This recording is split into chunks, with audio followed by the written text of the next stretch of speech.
Congratulations, you've named your business. Hopefully you have registered your trademark, or you are now familiar with the trademark registration process and you realize that it's something you're going to do down the line, but you might not be able to do yet. If you haven't registered your trademark, you are planning to use a TM, a small TM next to your business name to alert people that the name is being used. And again, remember, you can do that for free, and you are thinking about actually forming your business.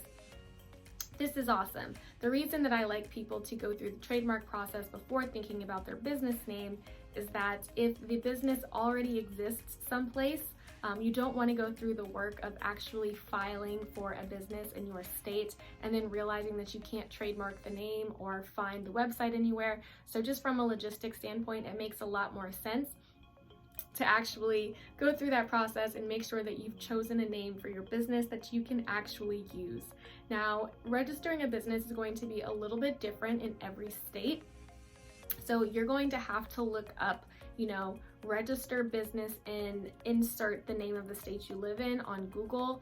It will take you, probably one of the first couple of websites will be the website for your particular state, where you can actually go in and register your business if that's even necessary. And again, the laws and process are a little bit different for each state, there's so much literature online that can help you do that. But I just want to kind of walk you through the different types of businesses and figure out, what is the best business structure for your company.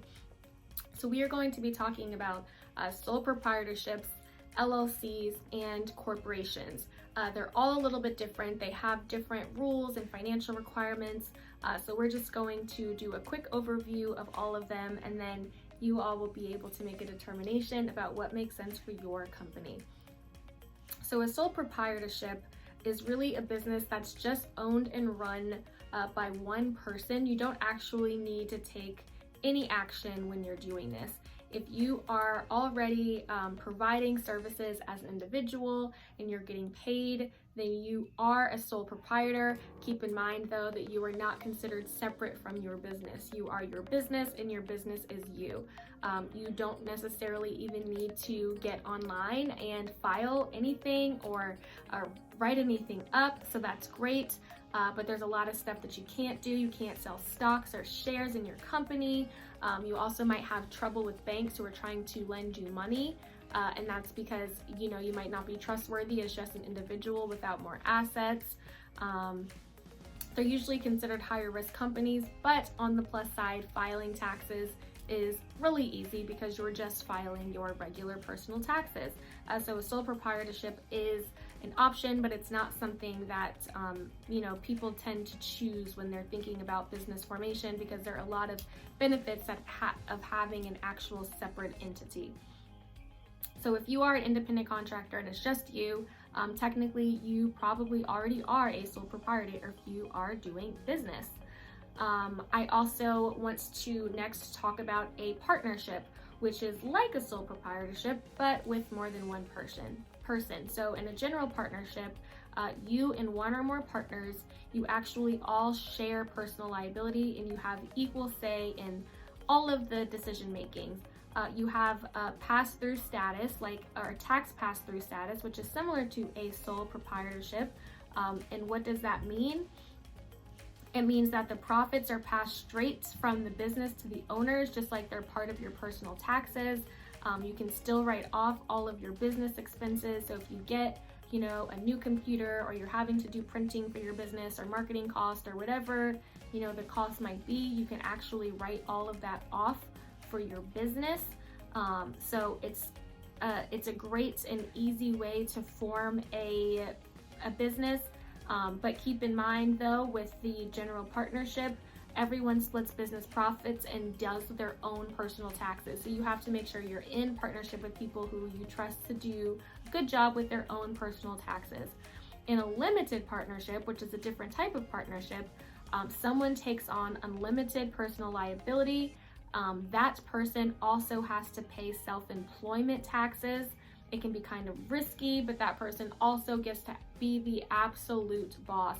So unlike a general partnership where everyone has equal say, in a limited partnership, there's kind of one person running the show, and the other partners have, a limited liability, meaning they're not going to be personally liable like the person who has taken on all of the liability, but they also have limited input in the business. In a limited liability partnership, known as an LLP, every partner has limited liability. So it's another structure. You've got your general partnership, your limited partnership, and then you have your limited liability partnership. A corporation, which is different than a partnership, is an entity that is completely separate from its owners. You can actually think of corporations as little corporate persons running around, very much like a person. They can have profits, they can have taxes and liabilities. They are its own complete entity. There are two different big types of corporations, C Corps and S Corps.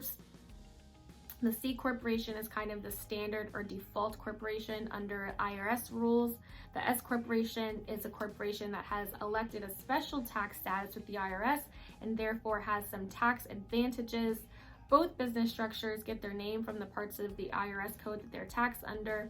C corporations are taxed under subchapter C, while S corporations are taxed under subchapter S. So when you think C Corp and S Corp, it's really the biggest difference is that they are taxed differently. C Corps and S Corps, they both have shareholders and directors and officers. Shareholders are like the owners of the corporation, but it is the corporation that owns the business. Corporations offer limited liability protection, so the shareholders or the owners are typically not personally responsible for the business debts and liabilities. This is true whether it is taxed as a C Corp or an S Corp. So what does all of that mean? Basically, unlike the other agreements or the other business structures that we've talked about, where you have people actually being personally liable for the business. So, if the business owes $50K, you personally owe $50K. With a corporation, that's different. Your corporation could owe $50,000, but unless you do something egregious where they're piercing the corporate veil, that's what they call it. Unless you do something really terrible and horrible, egregious, they can't come after you personally just because your corporation owes money. If you have a corporation, it's its own entity. If the entity owns $50,000, you are not personally responsible, or the shareholders, the owners are not personally responsible for the business debts and liabilities, which is a big reason why people elect to choose a corporation. Again, there are some differences between C Corps and S Corps, and it usually comes down to how the corporation wants to be treated for federal income tax purposes. So if you're interested in a corporation, I would do a little bit more research about the difference between an S Corp and a C Corp. Again, it's a little bit complex having a corporation. So if you're thinking about a corporation, keep in mind that it is a lot of work. It requires extensive state and federal paperwork to form. There's a lot of record keeping, a lot of operational processes, annual reports.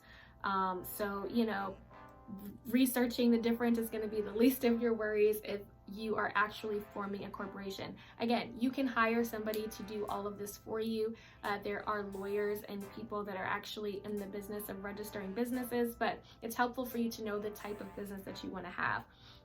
Personally, I recommend, if you are doing this for the first time, a partnership might make sense for you, but my elected choice would be an LLC, which is kind of like a hybrid between a partnership and a corporation. So you can operate the LLC as one person or with several person, and you still get the benefits of having that limited liability, and you can still become a corporation later so that people can actually, buy shares in your company, but you don't have to worry about all of the, paperwork that comes along with actually maintaining a corporation. So an LLC is actually a great choice for a lot of new small businesses.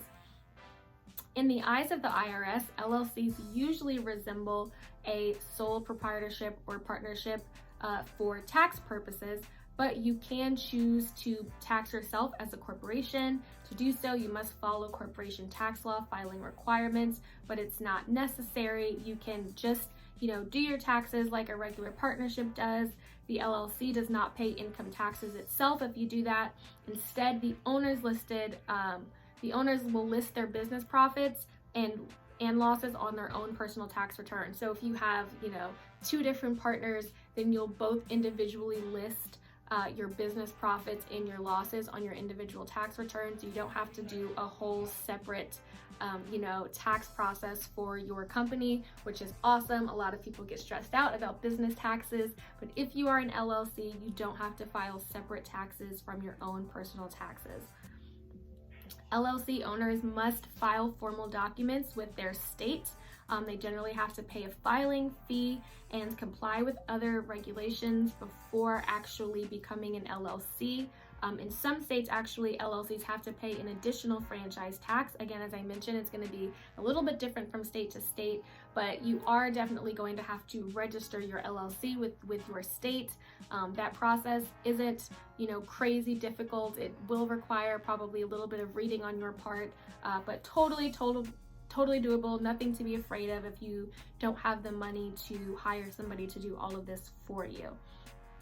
Keep in mind that unlike a corporation, as I mentioned, LLCs do not issue stocks, and they're not required to hold annual meetings or keep up with written meeting minutes or lots of different things that corporations are required to do.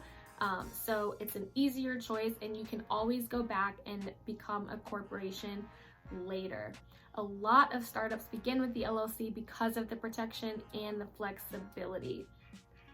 Although it's not always required, it can also be really helpful to have an operating agreement for your LLC. If you actually Google LLC operating agreement, free templates will come up.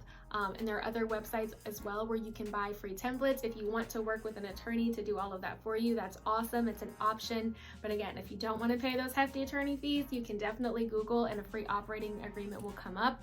And it sounds a lot more formal than it really is, but it really just allows you to structure the financial and working relationship with the co-owners to suit your business needs. So what does that mean? It means that you can actually decide who is going to be doing what, how much of the company everyone's going to own, what percentage. Are you guys splitting 50-50? Is it 60-40? Are you splitting it equally in thirds between 3 different owners? That is the time to delineate those things. And it's definitely something that you're going to want to have figured out from the beginning. So even if you choose not to do an formal operating agreement, do yourself a favor and make sure you're having those conversations with your business partners. Again, a business is like a marriage. If you guys are getting into this thing together, make sure you are absolutely on the same page and you know who is going to be responsible for what and who is going to actually own what percentage of the business. And again, operating agreements just make sure that you're operating by your own rules and rather than the default rules of the state. So if you have particular things that you want to agree to between your business partners about how you're going to structure money or whatever, this would be the place to write it down. If you have to go to court later, the state will just apply the default state rules. So it's kind of like a business prenup, let's say. You and your partner can actually decide a lot of things about how you want your business to work in the operating agreement. And again, if you Google operating agreement template LLC, lots of different templates will come up and you can kind of look through them and fill them out as necessary to decide what works best for your business. So a lot of people will actually tell you if you're going to incorporate your business that you should use Delaware. Why do people say that? Well, Delaware has a long history of corporation-friendly laws. In addition, their tax laws actually allow corporations to be taxed at a lower rate in Delaware and to avoid higher taxes in your home state. It may or may not be the best place for you to actually incorporate. It's really going to be dependent on your business. If you want to talk to a tax expert to figure out if you're actually going to have tax benefits by filing in Delaware, that's something that I recommend if it's something that you're interested in. Again, so if you're wondering why you see a lot of corporations file in Delaware, it's because they have really tax-friendly laws and a lot of potential write-offs in Delaware, low tax rates in Delaware, but it's not necessary to file in Delaware. If you file in Delaware and you're also operating business in your state, you're probably going to have to pay, you know, not necessarily just for your company there, but also for a license to you know, register as a foreign entity, which just means an entity from a different state in your particular state, which could end up being more money. So it might not make sense for you. If it's something that hasn't even crossed your mind and you're like, Kiki, that just sounds like too much, why would I go to Delaware? Registering in your home state is perfectly fine. It's convenient. Lots of people do it. And again, remember, these laws are going to be a little bit different from state to state.